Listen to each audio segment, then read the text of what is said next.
இலங்கையில் மீண்டும் ஒரு அரசியல் யாப்பு. எழுதி வாசிப்பவர் ஆன கணபதி பிள்ளை.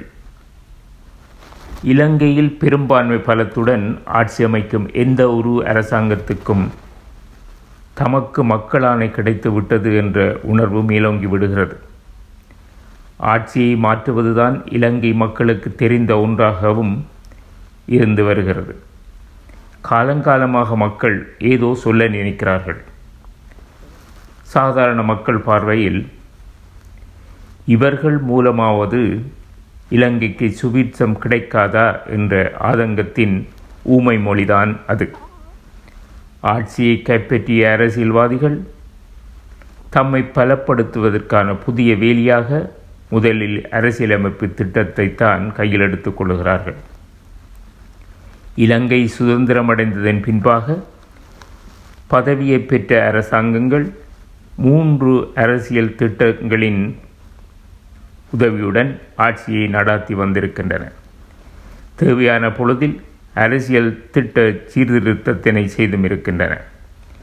2020 ஆண்டின் ராஜபக்ச சகோதரர்களது அரசாங்கம் சர்ச்சைக்குரியதாக எண்ணப்பட்ட அரசியல் ஜாப்பின் 20வது திருத்தத்தினை அக்டோபர் 22 மொத்தமாக உள்ள 225 அங்கத்தவர்களில் 156 பேரின் ஆதரவுடனும் 65 பேரின் எதிர்ப்புடனும் 3/2 மேற்பெரும்பான்மை வாக்குகளை பெற்று பாராளுமன்றத்தில் நிறைவேற்றியது. அதன் மூலம் ராஜபக்ச அணியினர் தமக்கும் தம்மை சார்ந்தவர்களுக்கும் நன்மை கிடைத்துவிட்டதாக பெருமைப்பட்டு கொண்டார்கள்.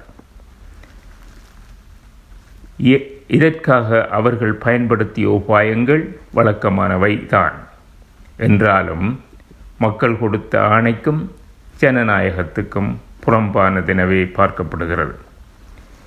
இலங்கைக்கான ஆட்சி மாற்றத்தினை கொண்டு வருவதில் மக்கள் கருவியாகவே பயன்படுத்தப்படுகிறார்கள்.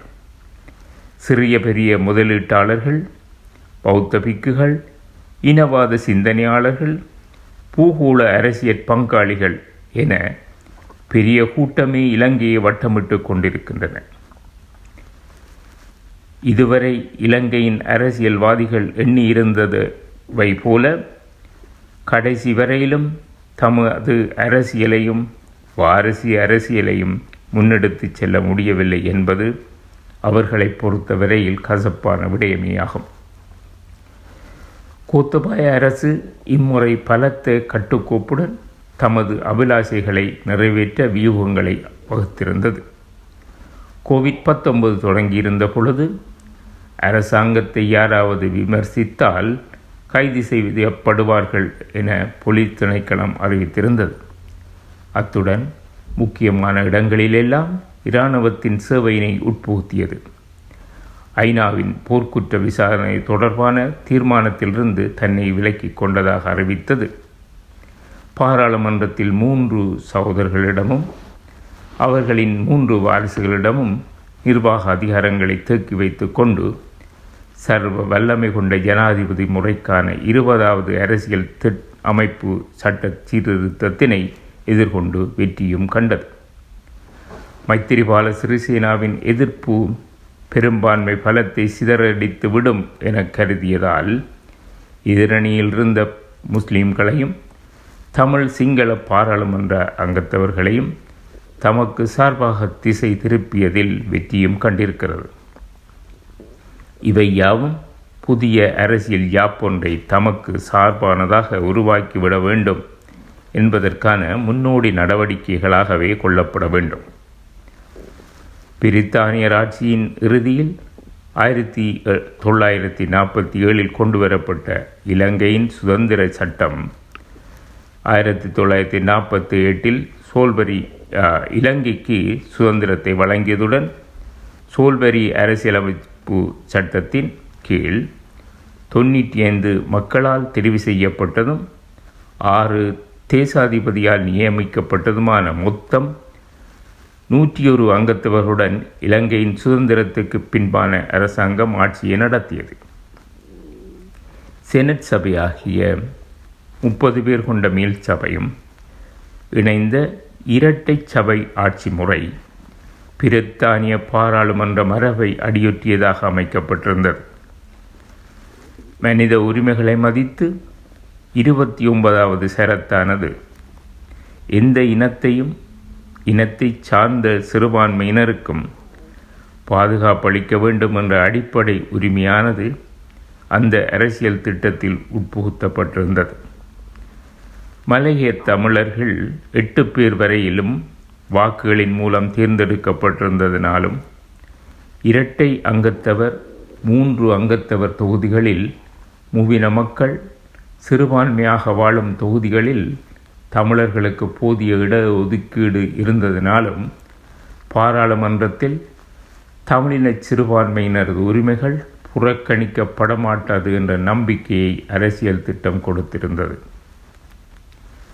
சட்டமாக்கப்பட்ட பின்னரே அச்சட்டத்தை எதிர்த்து நீதிமன்றத்தில் வாதாட முடியும் என்ற பிரித்தானிய மரபை பேணும் நெகிழ்ச்சித்தன்மையான சோல்பெரி போன்ற அரசியல் திட்டத்தில் சிறப்பான நீதித்துறை இருந்தாலன்றி நல்லாட்சியினை எதிர்பார்க்க முடியாது.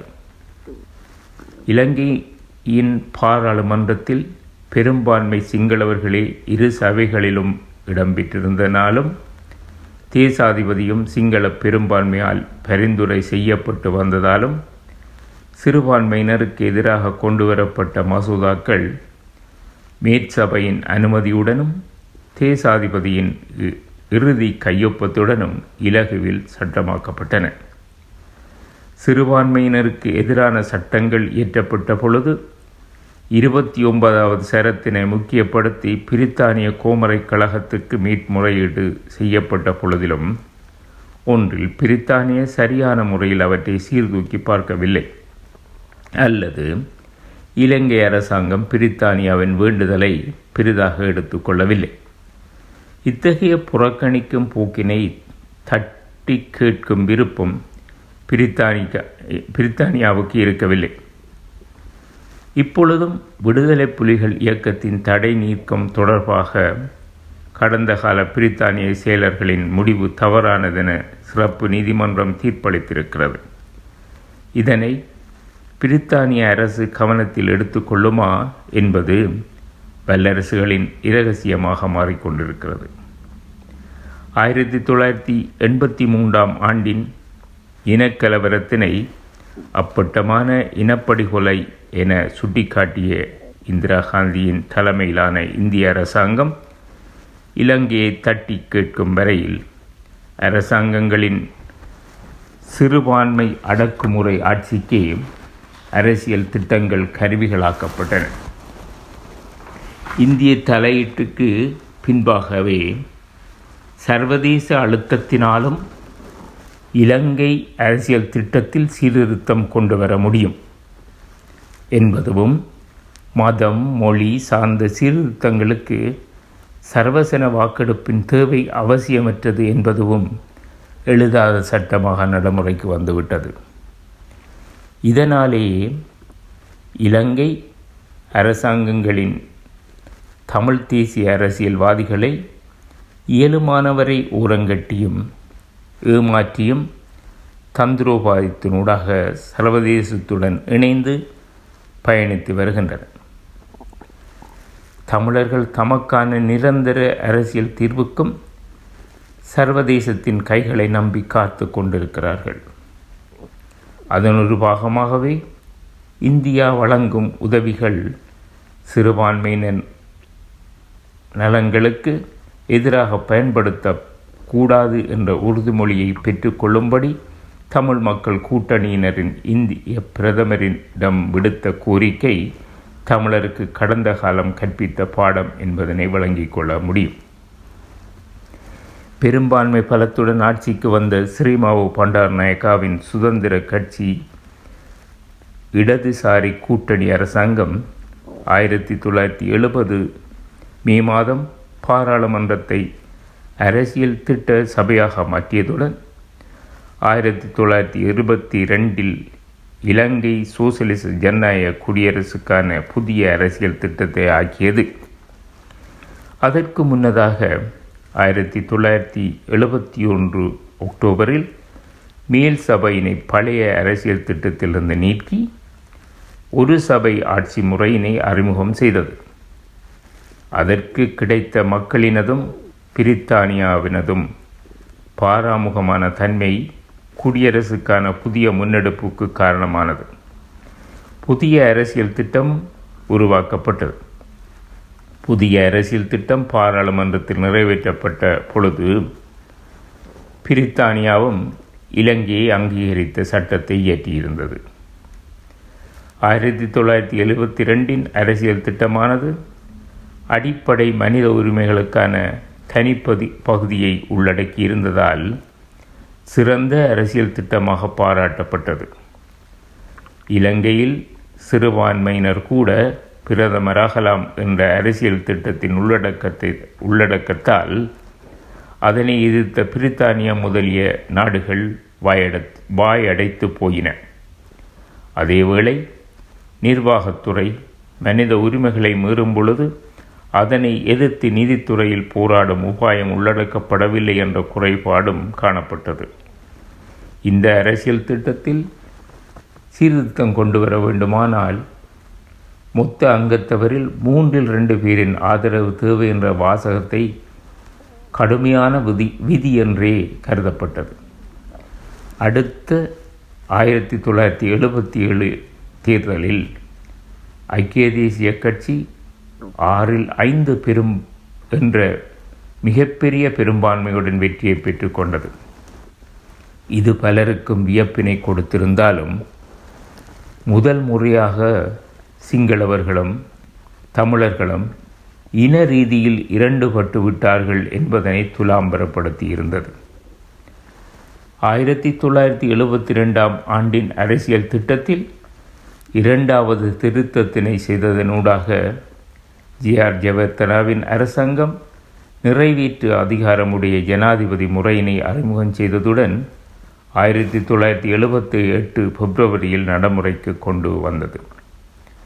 1978 செப்டம்பரில் புதிய அரசியல் திட்டம் பாராளுமன்றத்தில் நிறைவேற்றப்பட்டது. இவ்விதமான அரசியல் சீர்திருத்தங்களூடாக மக்களுக்கு நல்லது செய்வதாக காட்டிக்கொள்வதும் பின்னர் அதனை தமக்கு தேவையான முறையில் அரசியல் திட்டமாக எழுத்தில் வரைந்து கொள்வதும் காலங்காலமாக நடந்து வருகிறது. நிறைவேற்று அதிகாரம் கொண்ட ஜனாதிபதி முறையானது தேசிய பாதுகாப்புக்கு அவசியமானது என்பதனை அரசாங்கம் அடிக்கடி வலியுறுத்துவதனை காண முடிகிறது.